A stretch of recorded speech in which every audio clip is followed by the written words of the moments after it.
So today's topic, of course, is Albert Einstein. I should say a few general things about Albert Einstein. So the first is that this is not going to be obviously a scientific lecture.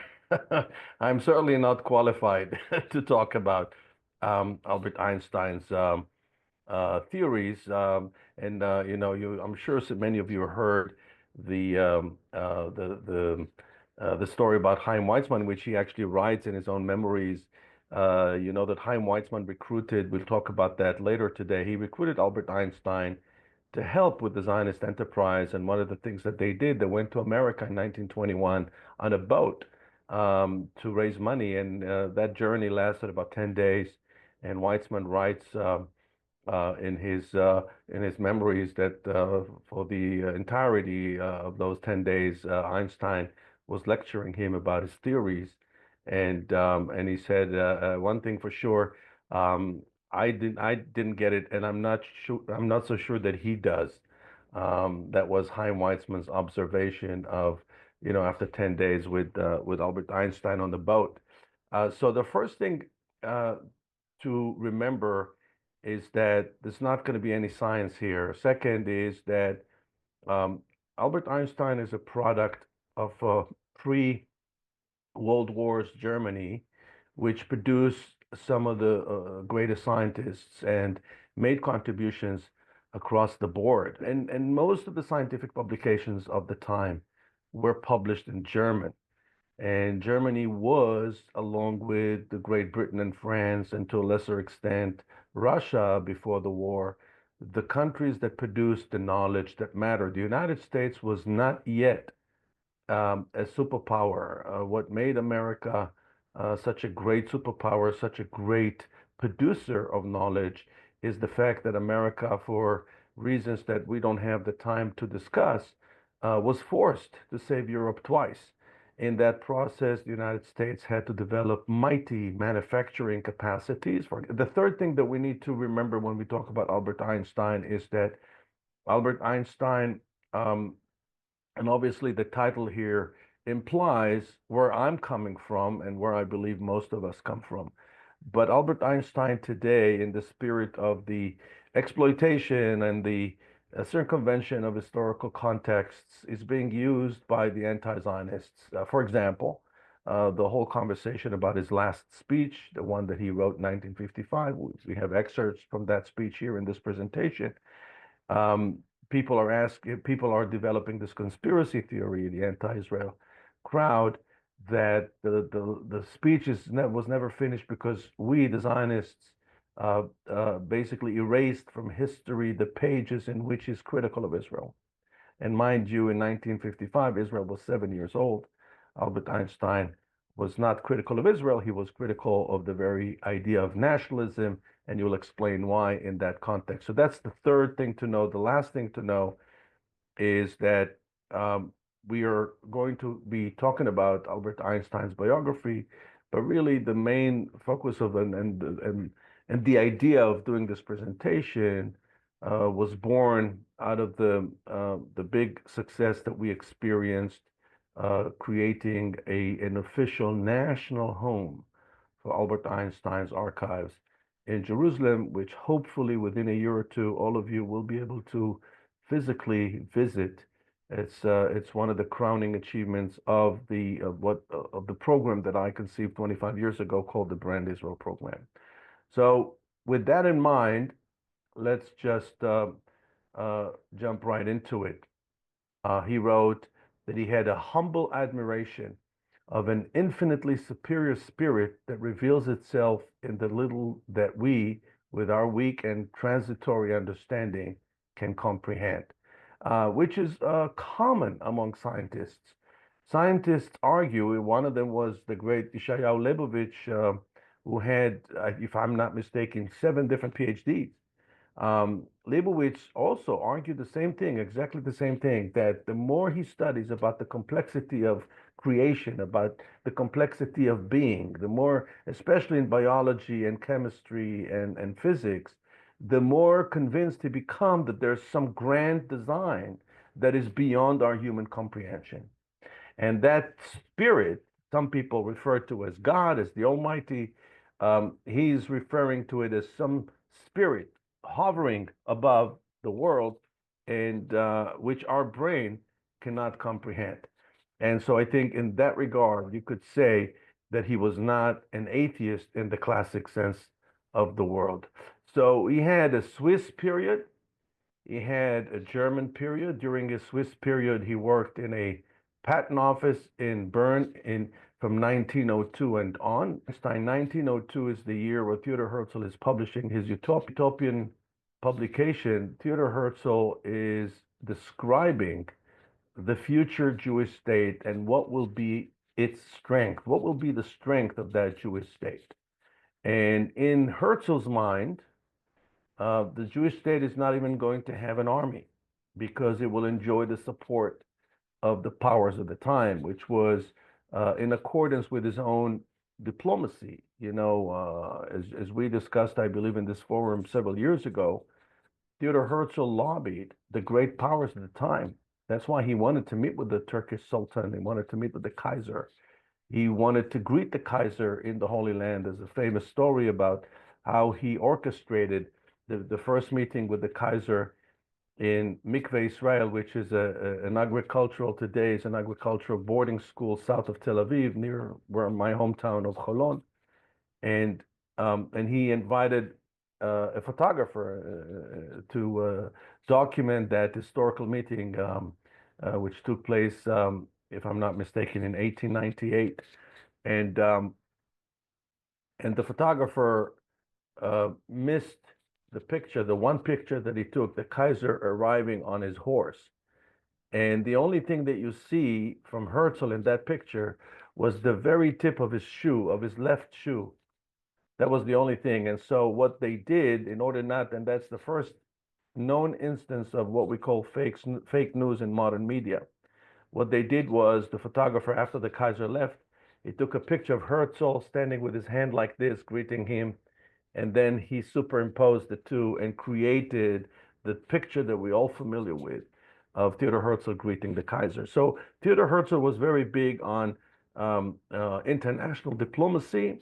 He was very big on marketing. And one of the things that he envisioned in his book in 1902 is that the state of Israel will rely on its ability to produce knowledge. No coincidence that after Herzl's passing in 1904, the person who really became the face, the international face, the recognized face of the Zionist movement in the world was none other than Chaim Weizmann, who later on becomes Israel's first president, who himself was a chemist and an innovator and an inventor.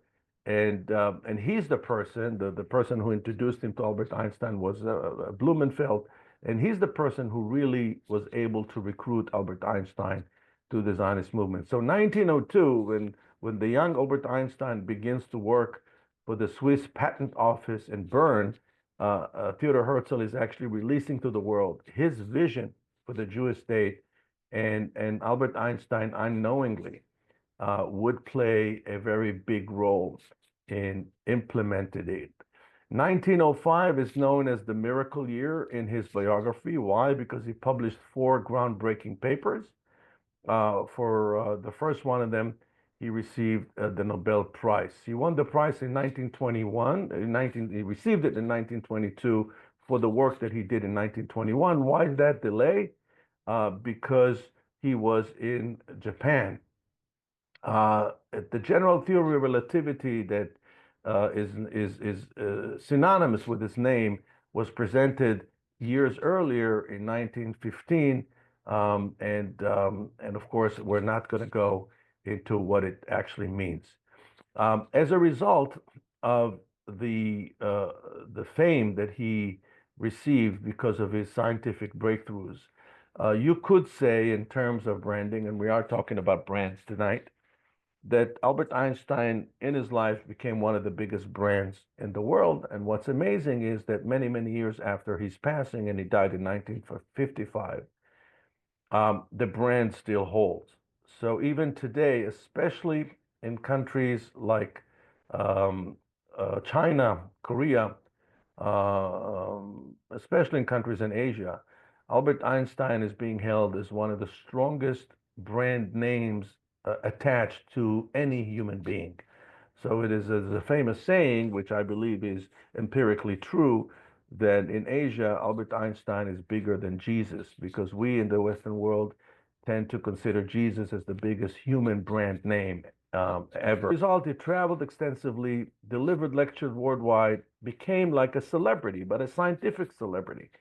And no wonder that Chaim Weizmann. This is, by the way, a slide that explains the uh, that's what he won the Nobel for, the photoelectric effect.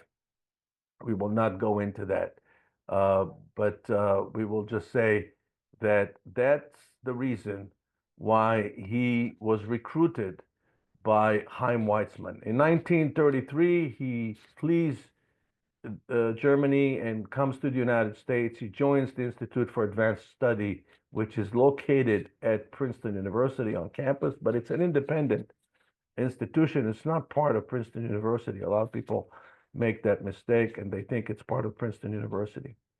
Um, and again, I don't want to go into too many biographical details. I will make those slides available to you because I really would like to go into the heart of our story. So Einstein passed away in 1955. His name remains synonymous with genius. So no wonder that Chaim Weizmann, who was in dire need to recruit famous people to the Zionist movement.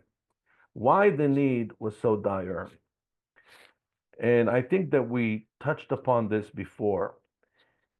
This is a story that some people don't know because it was not celebrated by the official Zionist movement.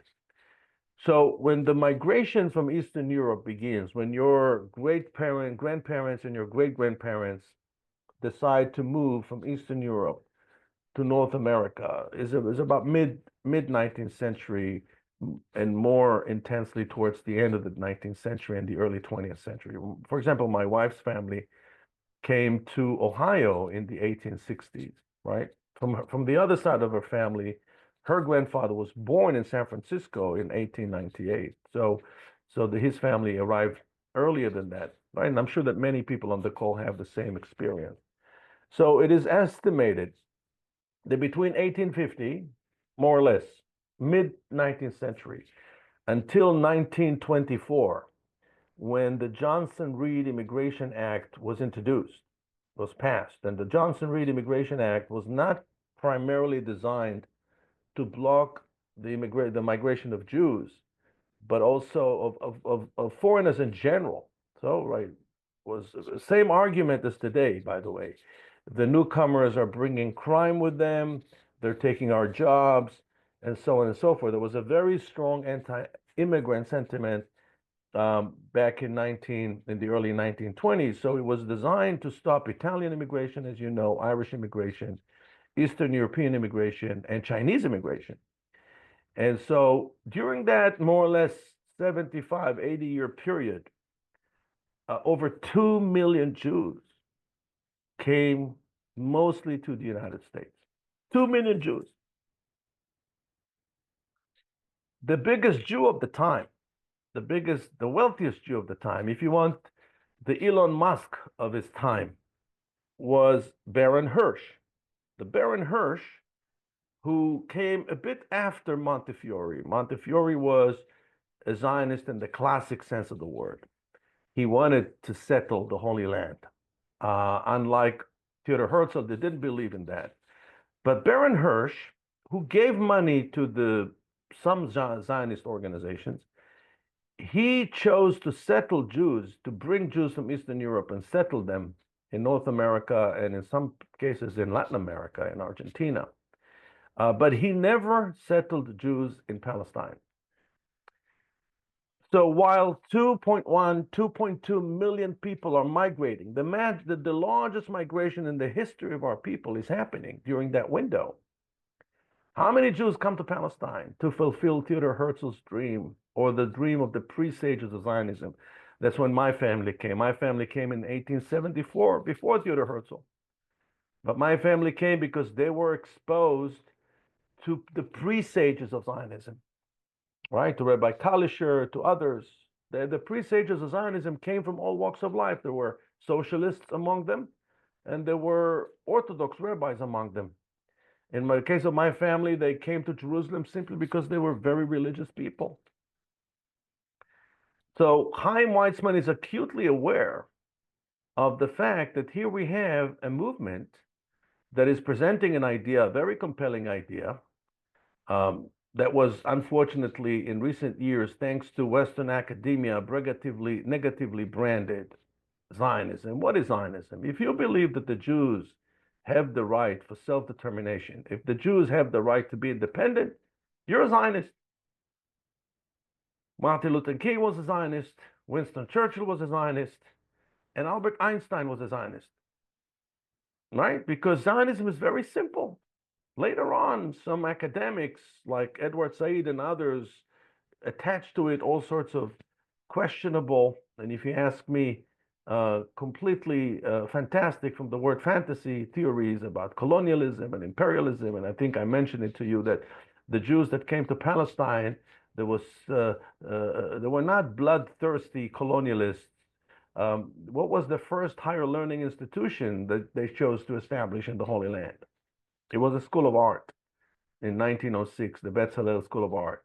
They didn't create a military academy, for example, as you would expect from a group of bloodthirsty imperialists and colonialists. So Chaim Weizmann is the real hero in the story of Einstein's recruitment.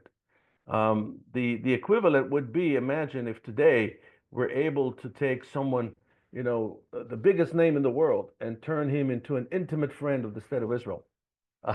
That's the equivalent. And that's what Chaim Weizmann did. He identified the biggest name in the world at the time, and he designed a way to get to him, again, through Max Blumenfeld, who made the introduction. Being a scientist himself, he won the attention of Albert Einstein. I don't know much about the actual relationship between the two of them, but I know that they enjoyed each other's company. And the fact of the matter is that Chaim Weizmann was able to actively recruit Albert Einstein, not because Albert Einstein was interested in politics. He was not. He was actually very critical of the very idea of nationalism. And he was right in many of his criticisms of nationalism. But he was all about the understanding of Judaism as a promotion of humanity and the values of humanity. And he was all about education. He was all about culture. And for him, the creation of his vision of a Jewish state was very similar. You could say that he bought into the vision of Theodor Herzl, and Chaim Weizmann was practically the person who continued Theodor Herzl's vision and started implementing it. So he believed in the revival of the Jewish people rather than merely establishing a political state. So the emphasis for him was on cultural life, on education. He saw Israel as a spiritual and intellectual homeland where Jewish culture, science, and education could thrive. That was his main motivation. His relationship with Zionism, political Zionism, was complex. And as I mentioned before, he expressed his concern that the very creation of a Jewish state in a largely hostile territory will create what he described and labeled as a perpetual conflict. And that's indeed what's happening. And it didn't start, it started way before Einstein. So Einstein didn't um, uh, uh, there was plenty of evidence for him to arrive at that conclusion. And I don't have to tell you that the first Jewish community outside of the old city in Jerusalem is built only in 1860. Every year around Israel's Independence Day, I'm invited by this group to give a talk about the situation. And every year I mention to this group, and I urge you to pay attention to the fact that when the Israeli Ministry of Defense is counting our dead, and this year, unfortunately, next month in April or in May, we will see the new numbers that will come out of how many people died for Israel's independence, soldiers, police officers, law enforcement, and civilians. How many people died? We include in that list, by the way, also tourists and foreigners that were killed this year. For example, we will see the names of the Thai workers that were killed on 10/7 in that list. So when you go back and you look, when do we begin to count? When do we begin to count? The Israeli Ministry of Defense, when do we begin to count? We begin to count in 1860. And the reason why we begin that in 1860 is because 1860 is the year when the Jews came out of the old city, came out of the walls, and they built Yemin Moshe. And then my family came along with other 40 families, and they built another neighborhood outside of Jerusalem called the Bukharian Quarter. And then another family, another neighborhood, another neighborhood. And then some Jews from Jerusalem came down to Tel Aviv, and they bought land, and then they built. Initially in 1905, they bought the land, and then in 1909 they created Tel Aviv, and so on and so forth. And there was friction. There was always violence from the very beginning. There's a reason why the Jews established Hashomer in 1909, and before that Bar Giora in 1907, and later on the Haganah in 1920. And the reason was because there was violence. The victims of the violence were not only Jews. The Christians that tried to settle in the Holy Land around that time also suffered a great deal from that friction and were victims of that very same violence that we're talking about. So Einstein was skeptical of some political aspects of political Zionism, but he was acutely aware of the intensifying anti-Semitic wave that was threatening Europe at the time. As we know, he had to flee Germany in order to survive. So a little known chapter in Einstein's life is his active support of the Haganah. And in fact, in 1920, when the Haganah is formed, and the Haganah is formed, and again, for those of you who don't know, the Haganah was the main paramilitary organization of the Jewish community in Palestine pre-statehood. At the eve of the War of Independence, the Haganah was about 55,000 men and women. Some people argue 60,000. While the other groups like Menachem Begin's Irgun was maybe 2,000 people, and Yitzhak Shamir's, what is known the Stern Gang, maybe 600 people. The Haganah was the main body. Who founded the Haganah? The Haganah was founded, believe it or not, by the Histadrut, by the trade union, because the trade union was the de facto governing body of the Jewish community in Palestine that provided all the services that the Jewish Agency, which was the government, if you may, of the Jewish people, and the parliament, the World Jewish Congress, the World Zionist Congress, the Jewish Agency could not provide all the services. So the trade union was entrusted with the need to provide health, but also safety, physical safety and security. So the Haganah, the parent organization of the Israel Defense Forces, is born actually out of a trade union in 1920.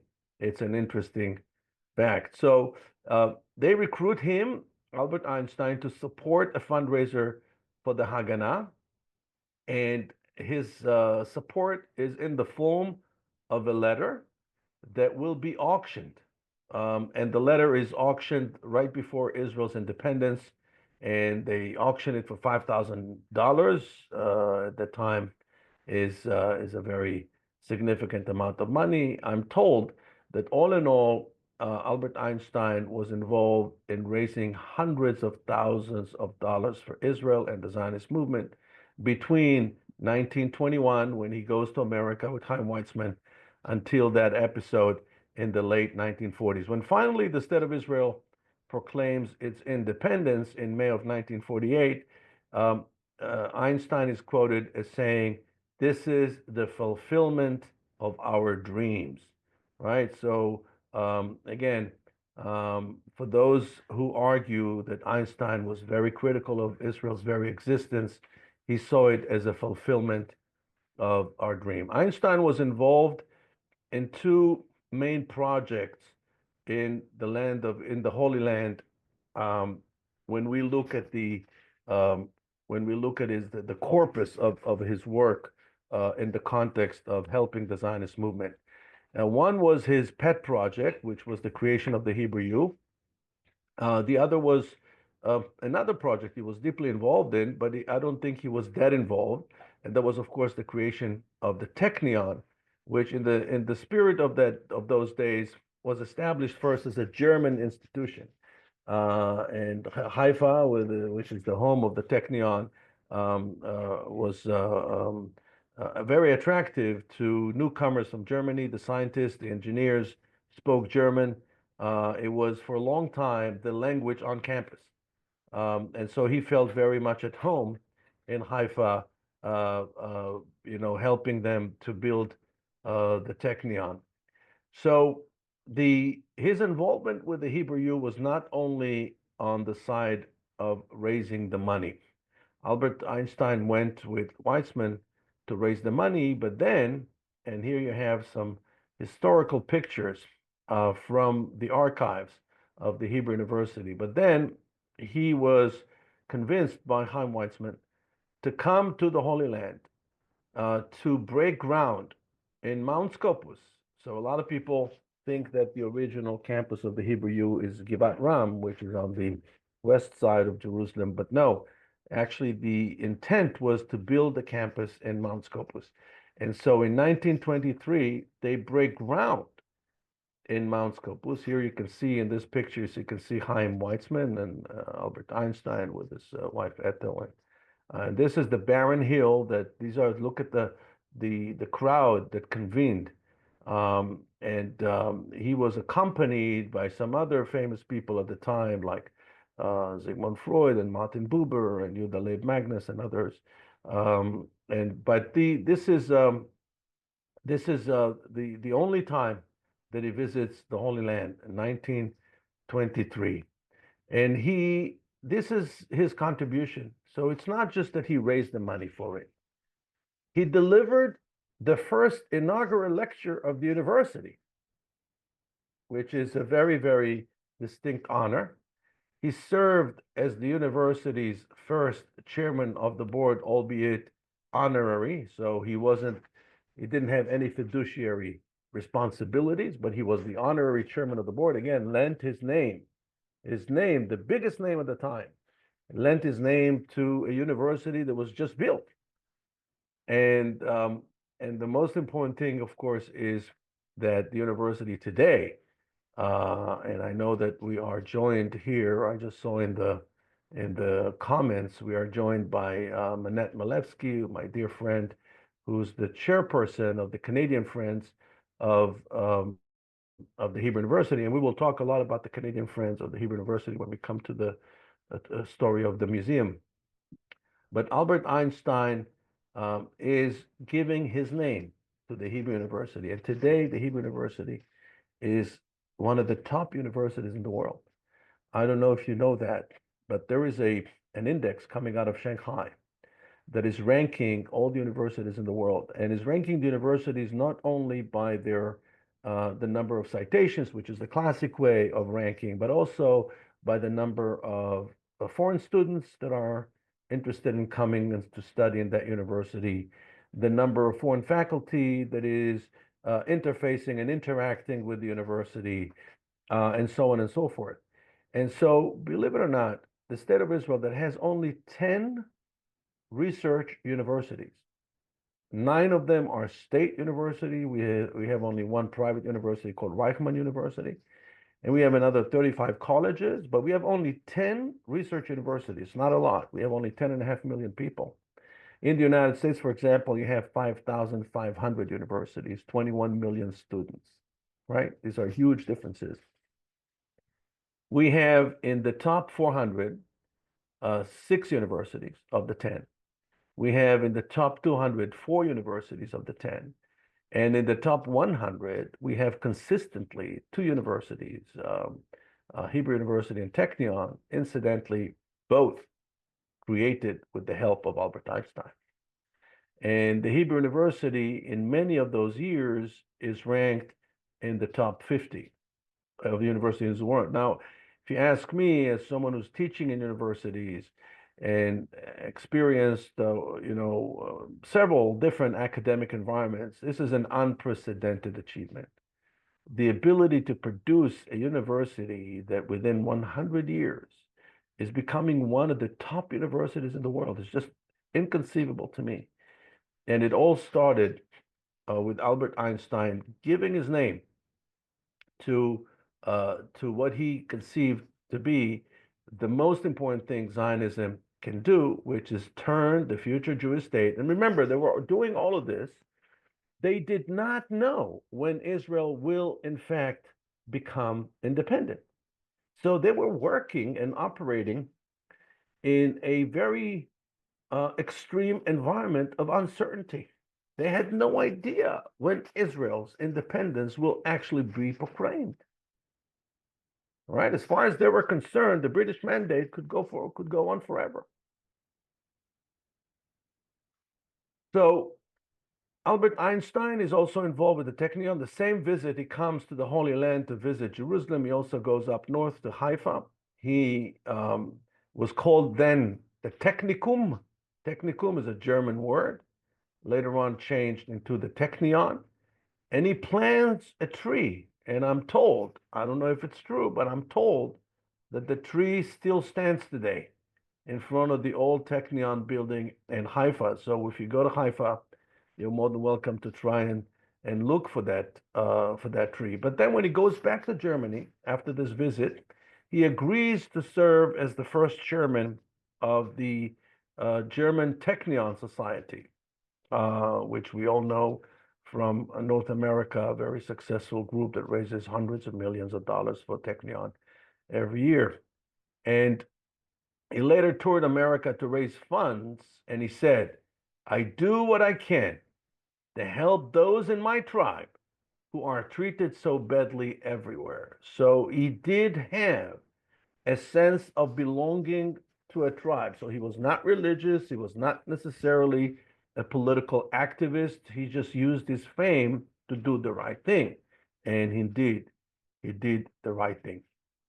Now, there's a whole conspiracy theory. We talked about it around Einstein's last speech. The story that appears in his official biography is that he died. He suffered a stroke while writing the speech, and he was able to write only a couple of pages before he died. He took the speech with him to the hospital, but he died in the hospital, was never able to complete the speech. We're also being told that in the process of writing the speech, he consulted with Abba Eban. Now, the idea was in 1955, Israel is 7 years old. The situation is pretty bad in the Holy Land. There we have what's called the Tzena. Tzena is the our version of the Depression. The Tzena was a period of terrible economic hardship. And the reason is because the young state of Israel had no industry, had no economy really, had no export, had no science. We had a little bit of agriculture. Most notably, those were the years when Israel built its reputation as the producer of oranges, Jaffa oranges, if you remember. For a very short period, Israel was well known in the world for Jaffa oranges until the Spanish people took over and started producing and dominating the orange production sector. But the situation was very bad economically. People had no money. The minister in charge, they used to call him the minister of recession, was actually born in Montreal. To our friends here in Canada, his name was Dov Yosef. Became synonymous with the need to restrain our economy and not to spend money and so on and so forth. And so that was the political climate at the time. And of course, that tiny society that had no money, had no resources, had no industry, was just building, first steps of building its industry, had to absorb Jews that came, a large group of Jews that came from Europe, the survivors, but a much larger group of Jews that came from the Arab world. And those Jews, many of them left voluntarily, but most of them left because of Israel's victory in the 1948 war, put them in a very precarious situation in their own country. So if you're an Iraqi Jew or a Syrian Jew or a Moroccan Jew or a Jew who lives in Algeria, Libya, Tunisia, that's where 1.2 million Jews came from. David Ben-Gurion himself famously said, before he said, we were a land without a people. He used the word a country without a people. And now, after we became independent, we are a country without a people. Right? So we were a people without a country, and now we're a country without a people. And that was a statement that he made in order to illustrate the sense of urgency, to bring new olim, to bring newcomers. And so the speech is written in that context. You have to remember that. And in that speech, he includes a passionate plea for peace and defense of the fledgling state of Israel. And these are the excerpts from the speech. He writes, for example, and I highlighted some things that I thought that you might find relevant. So he highlights, he's critical of the world, of how the world is critical. And you know what? I'll show you the next slide. You won't believe this. You will feel like Albert Einstein is part of the Israeli advocacy apparatus post 10/7. You'll see what he's saying. So he says, I see a bitter paradox to find that a state which was destined to be a shelter for a martyred people is itself threatened by grave dangers to its own security. The universal conscience cannot be indifferent to such peril. So he's critical of the international community. And look at what he's saying in that speech that never finished. It is anomalous that world opinion should only criticize Israel's response to hostility and should not actively seek to bring an end to the Arab hostility, which is the root cause of the tension. Now imagine if Albert Einstein was alive and said that today on MSNBC. I'll tell you what will happen. They'll never invite him again. He would be killed by the woke mob if he had said that today. This is a statement that you would hear from an official Israeli government spokesperson or an official Jewish leader in America, because assuming that that Jewish leader is not anti-Israel. So it's pretty amazing and astonishing to see that nothing really has changed. That Albert Einstein was bothered when it came to the world reaction to Israel's actions by the same things that bother us today. Unbelievable. Another excerpt from his speech. International policies in the Middle East should be dominated by efforts to secure peace for Israel and its neighbors. This would conform with universal ideals of peace and brotherhood, which have been the most significant contribution of the people of Israel in its long history. So he ties the current need, the current political need to find a solution for both peoples with a very long tradition, Jewish tradition, of humanism and contribution to the world.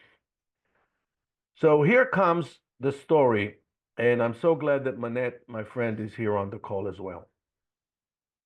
So, many of you know that I, after 9/11, I became involved with the need to improve Israel's positioning in the world, and 9/11 was the trigger to conduct a study, first in the United States. Later on, we conducted the study in England and France, and then we branched out to 22 different countries over the years. And what we discovered in the study is that Israel is universally associated with conflict. So when you say, for example, Paris, people think of romance. When you say Las Vegas, people think of fantasy.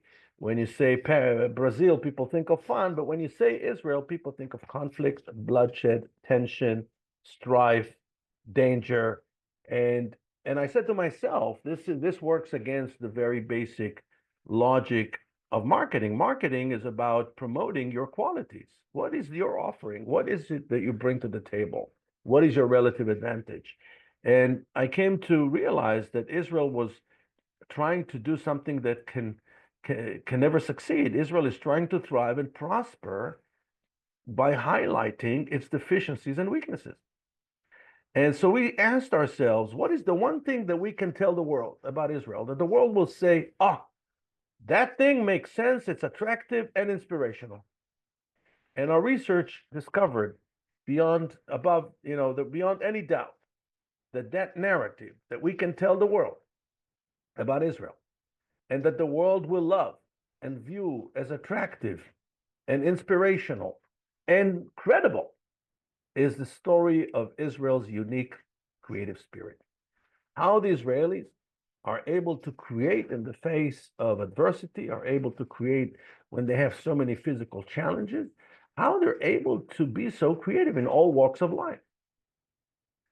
And around that time, I started looking for things, what we call brands, that will help me highlight the story of Israel's creative spirit. And so in 2007, I stepped down from my position as senior advisor to the Minister of Foreign Affairs, and I assumed full-time the position of the head of Israel's brand management team out of Jerusalem, which is a program that I initiated 6 years earlier. And the first thing that I see is a fax that came in from the Hebrew University to the foreign ministry, to my department. Those days it was a fax. And I saw that they were putting on display a couple of documents from Albert Einstein's personal archives. And it says a name there, Hanoch Gutfreund, was a former president of the university. And it triggered my curiosity. I said, wait a second, I never heard about this. And remember, this is before we had this tremendous access to information. And I started studying about it, and I discovered something I'm ashamed to say I did not know.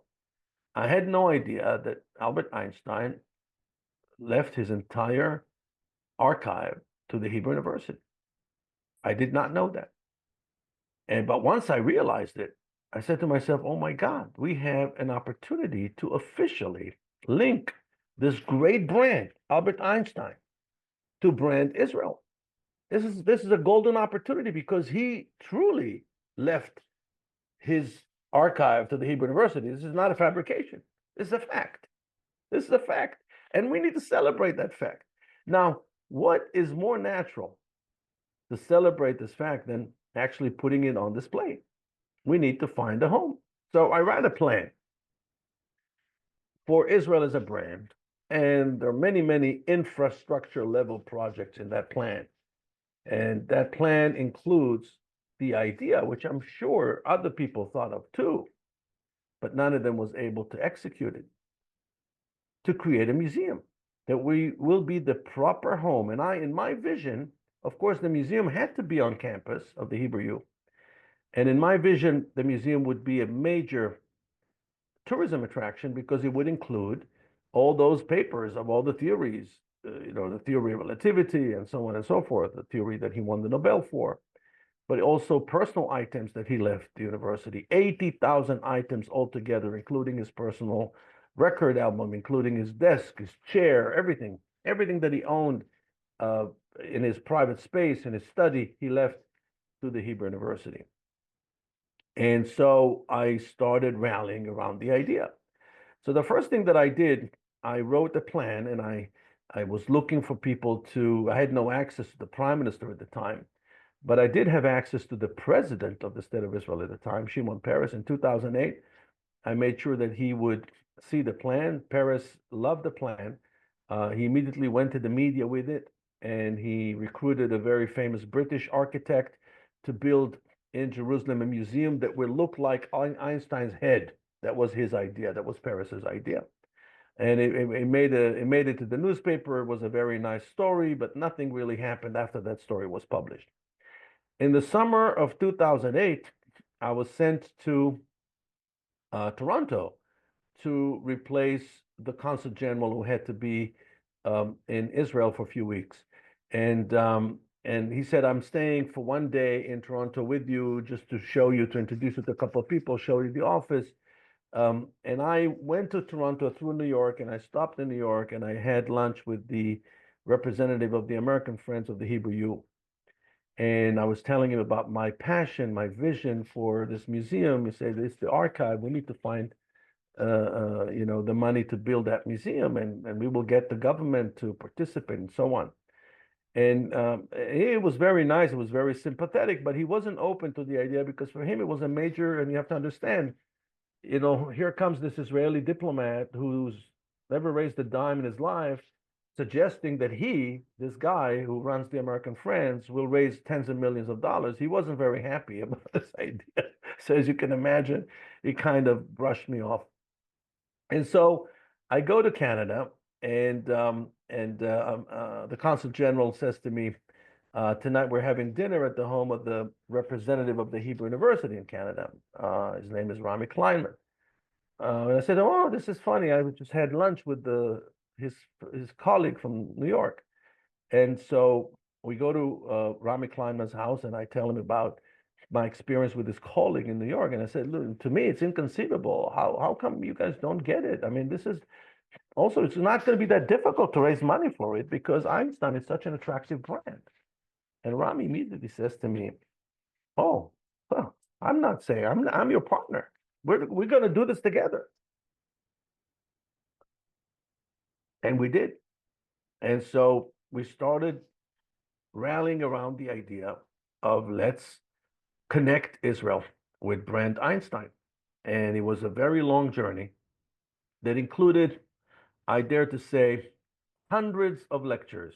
I have back home, I have folders, files with every lecture, how many people attended, where was it, and who organized it, and so on and so forth. We called it exposure events, in which we talked about Israel as a brand, but Albert Einstein was always prominently featured. In 2010, Rami Kleinman arranged for me to meet with the cabinet secretary of the government. Benjamin Netanyahu came back to the prime minister's office in 2009, and Rami Kleinman's friend, Zvika Hauser, was the secretary of the cabinet. And I met with him, and I pitched the idea to him, and he brought it to the government. The government passed a resolution in 2011 that authorized the creation of the national home for Albert Einstein's archive, but did not allocate any money for it, so it didn't happen.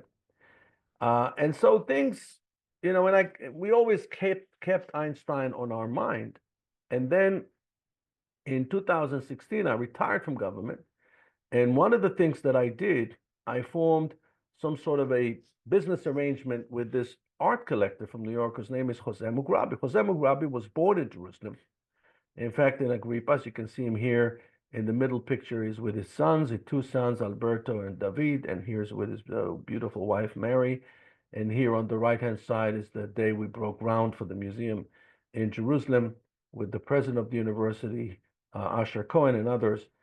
And so I formed some sort of a business arrangement. It was a short-lived business arrangement, but I did work out of Mr. Mugrabi's office. He's a very famous art collector, and his collection is mostly contemporary art. He's known for Andy Warhol, Basquiat, Damien Hirst, Richard Prince, and artists like that. Massive collection, thousands and thousands of pieces. Here you can see in the picture here, in the back here behind Mr. Mugrabi, I believe it's a Basquiat, for example. So Rami Kleinman calls me up and he says to me, listen, regarding this Einstein thing, have you ever thought of talking about it with Mr. Mugrabi? And I said, well, you know what? Now that you're saying it, he may get it because he's a collector. He's an art collector. He may understand. So to make a long story short, in 2017, I'm having coffee with Mr. Mugrabi in his office. And I tell him, did I ever tell you about my work trying to promote the Albert Einstein Museum? And he said to me, what's going to be in that museum. And I told him the story of Albert Einstein's connection to Zionism, the story of Albert Einstein's connection to the Hebrew Youth. I told him the story of the archives, and Mugrabi's response was immediate. He said to me, and Mr. Mugrabi is the only reason why this museum is happening. He said to me on the spot, he said, listen, I'm interested only if I am the only donor and I can underwrite the whole thing. And he did. State of Israel pitched in 22 million shekels, 22.5 million shekels, so that it will become a national house. But Mr. Mugrabi honored his word. He gave all the money. He underwrote the entire thing. He recruited famous architect Daniel Lipskind to design the museum. And here you can see the design. The works started a couple of years ago, obviously, because of the fact that after 10/7, the construction industry in Israel is struggling a great deal. I'm sure there's going to be a delay, but I believe that the museum will open its doors probably in 2026, maybe 2027. And Mr. Mugrabi, who is in his 80s now, hopefully we will have him in good health participate in the actual opening ceremony. But that's all it took, really, to present the idea to someone who gets it. And Mr. Mugrabi is brilliant. You don't become such a great art collector. In his case, when it came to Andy Warhol, Mr. Mugrabi is a market maker. He actually created the Warhol market almost single-handedly. So you don't become someone that influential in the world of art if you don't have a spark of genius. And so now Mugrabi's name is forever associated with Einstein's name in Jerusalem. I would like to end the presentation with a few words about Einstein's pacifism. And as I said before, he was very much concerned with the very idea of nationalism. So he wasn't anti-political Zionism. He certainly was not an anti-Zionist, as people like Edward Said tried to claim. But he just believed that a country, a state of Israel, that will have military, by definition, will have to have military.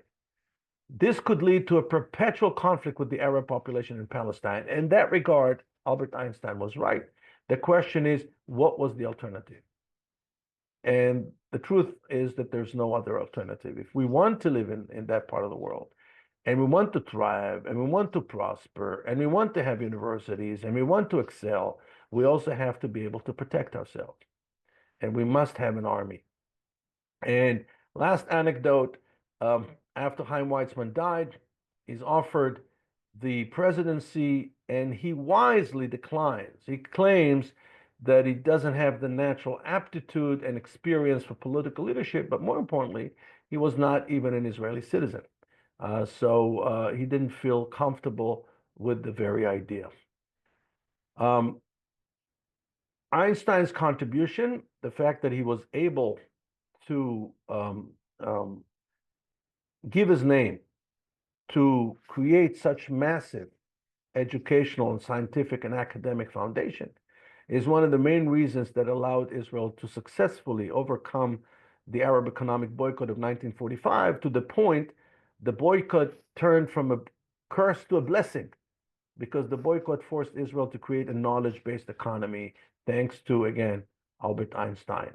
And when you look at the Abraham Accords that astonishingly are still holding, despite of 10/7, and astonishingly, the Saudis are still talking about normalization with Israel, despite of 10/7, it is largely because of Israel's ability to produce knowledge that matters. And again, who's the father of that great quality? Albert Einstein. So unknowingly, he is the hero of Israeli academic prowess, and you are all a wonderful audience that got together to hear about his kind of heroism. He embodied what I call Jewish DNA: the refusal to accept limitations, the willingness to be self-critical, to engage in self-criticism. He had healthy relationship with rejection and failure, meaning it never broke his spirit.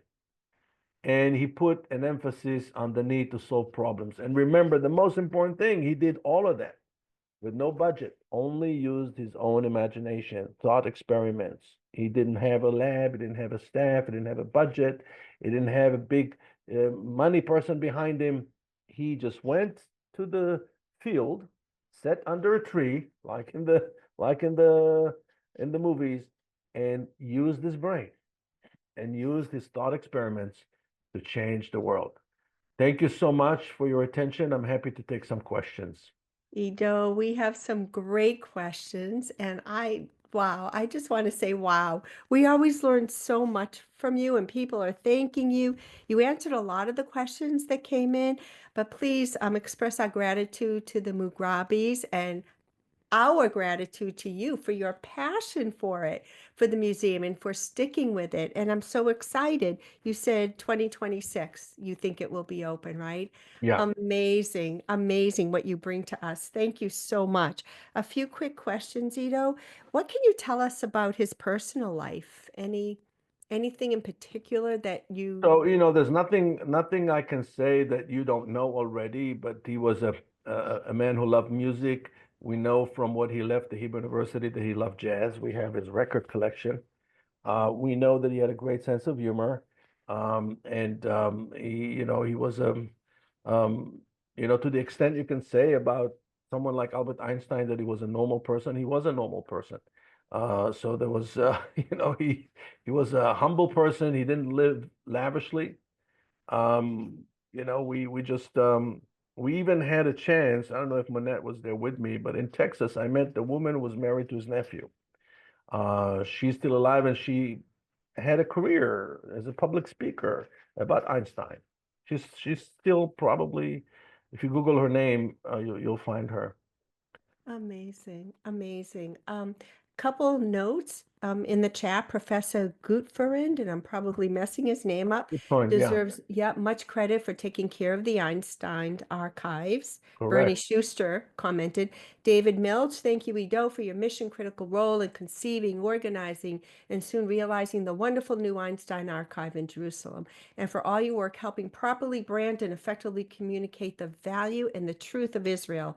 Best regards from David. So I wanted to get those messages to Thank you. you. And I want to add, there is actually a viewer on. He is a friend of the foundation's. He was Albert Einstein's neighbor in Oh New my Jersey. He God. knew it. And I sent a message to him. He's on. I don't want to put him on the spot, but Albert would take his hand as a child. He would go to, this person would go to his house, and Albert Einstein would play the violin for him. Oh my God. And he's on. So, Werner, hello.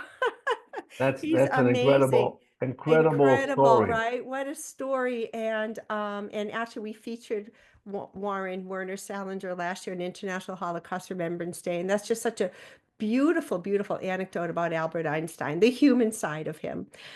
So another quick question.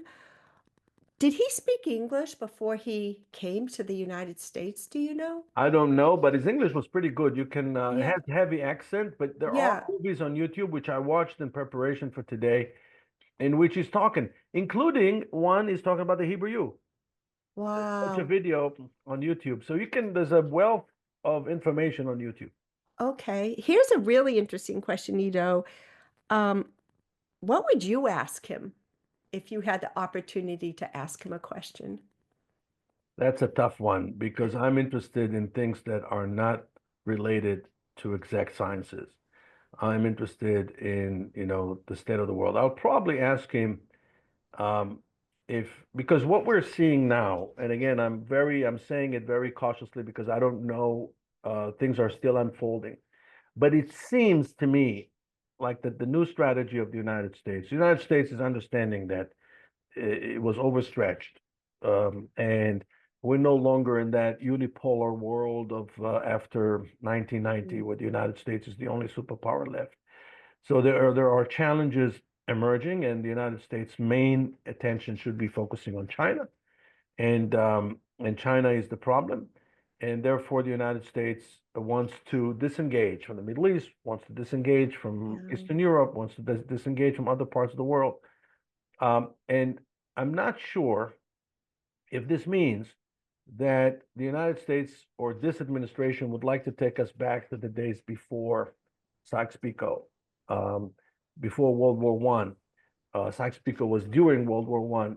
What does it mean? It means that the world is divided de facto to what we call areas of influence or spheres of influence, whereas the Russians are allowed to do whatever they want in their sphere of influence. The Chinese can do whatever they want in their sphere of influence, and the Americans in their own sphere of influence, and maybe there'll be an Indian sphere of influence. That's the only explanation I see to the motivation to present such a dictate to the Israelis and the Palestinians and the Saudis about the solution of the Palestinian problem. And I believe that Mr. Trump is serious about that solution. And I think that the solution has two purposes. The first is to signal to the Arab world, just as he's signaling to the Europeans with Ukraine, this is your responsibility to solve the Palestinian problem. So if you will not get your act together and if you will not proactively work with us on solving that problem, I'm going to dump it on you. And I'm just going to get them out of Gaza and just move them to Egypt. I'm going to move them to Saudi Arabia. I'm going to move them to Jordan. And the Arabs are experiencing the same shock that the Europeans experienced after his showdown with Zelensky, and the Canadians are experiencing as well, and the Mexicans are experiencing. And I think that shocking your allies is a big part of that plan. So maybe we're seeing a transition to going back 150 years ago to the way that. So I would ask him, as someone with that perspective, what in his view works better, and based on his experience, what works better, areas of influence or globalization? Because that's what you're looking at. We're seeing a retreat from globalization back to a situation of areas of influence, where the superpowers, and in this case, Russia is a junior superpower, China is the big superpower, America is a big superpower. I suspect that within 10, 20 years, we will also be talking about India as a major superpower. Wow, fascinating. We're going to have you back again soon, and we'll dive deeper into those. Two more quick ones, if you will. With all the speeches you have available for the museum, have you thought about setting up an AI system to imitate Einstein, making them, as with the Salvador Dali Museum in Petersburg, Florida? Have you thought Yeah, about it? That's a yeah. great question. Ooh, It's a so that it's might a be part of wonderful it. question, and it's That's a great happening. question. Happening. I can reveal a secret. Not that I'm on the same level, but we are going to create an Einstein AI Ah, experience. There will be nice, an Einstein. You'll be able to converse with him and receive real answers, Einstein answers, based on nice. the body of knowledge that we have. And I'm going to be also launching a diplomat AI. So there's going to be Wow. an AI representation of me available to people that want to ask questions about Israel. And so that will be, to the best of my knowledge, the first AI diplomat. Well, how lucky were you that we get the real thing, everybody? We get the real thing. One last question, Ido. Okay. Oh, this is a big one. What do you think it will take for someone to surpass Einstein? Ooh. Well, I'll tell you what, it's impossible to surpass Einstein, just as it is impossible to surpass. The reason is because science is becoming more and more esoteric. The more we discover about the way the world works, the more difficult it is for us to discover new fundamentals. We can discover new esoteria, lots of Mm-hmm. it. Most of the PhDs today that are written are about very esoteric things. So why that is because we are achieving the tip of the pyramid of the capacity of the human brain. So people like Einstein, like Newton, no one will surpass them because they were in that moment in the evolution of civilization where it was still possible to discover fundamental things. I think that ability is becoming more and more limited, as science progresses. Also, same thing is happening in competitive sports. Uh, Mm. there will be a limit to how fast a human can run 100 meters. And we're fast approaching that limit. Wow. Well, Ido, I want to thank you again for such another wonderful program, and I want to thank everyone for coming. And I look forward to welcoming everybody again. Ido, I'll be in touch with you to schedule another date in the near future for another Israel Pleasure. update. This was absolutely fascinating. I do want to also thank Dr. David Milch for setting us on the path for these unbelievable opportunities to learn with Ido. I think we've been together now 2 or 3 years, right? And thanks to David Milch. So thank you, David, for your generosity funding this. And everybody, you'll get an email from me tomorrow. Inviting you to learn more about us and considering supporting the foundation. We've provide over 200, 300 programs a year, and we appreciate everybody's support in helping us deliver that. And I invite everybody to stay on if you would like to join us in a prayer for the hostages. I also want to mention Ido will be here in Boston if you're from the area on September 24th, and if you're not from the area, take a trip. It's beautiful here in September, so it'll be our major fundraiser. So everybody, again, thank you for coming. All of us at Lappin Foundation look forward to welcoming you again, and we'll share a prayer for the hostages now.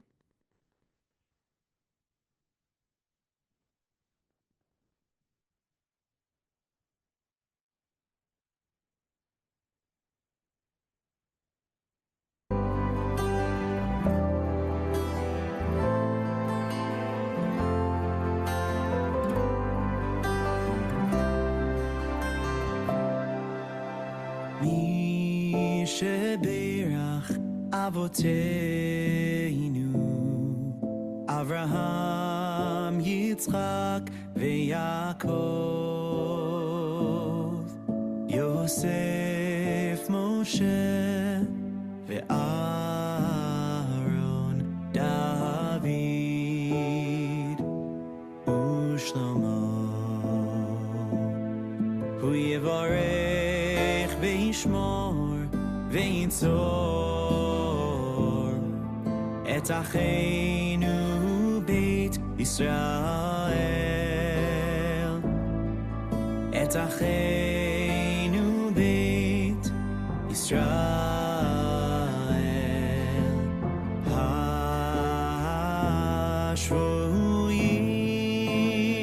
השבויים בעבור שאנו מתפללים בעבורם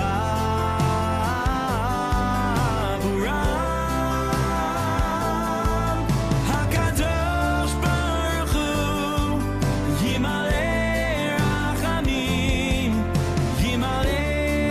רחמים עליהם ישמרם מכל צרה וצוקה ומכל נגע ומחלה וישלח ברכה והצלחה בכל מעשה ידיהם בעבור שאנו מתפללים בעבורם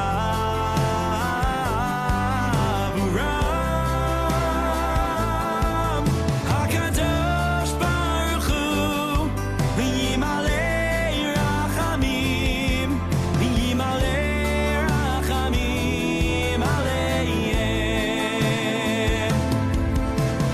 בעבור שאנו מתפללים בעבורם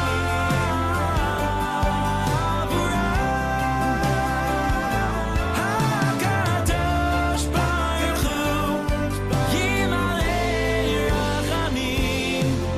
ימלא רחמים עליהם יוציאם מחושך וצמא ישיבי נעירה להחיק משפחותיהם ונאמר אמן.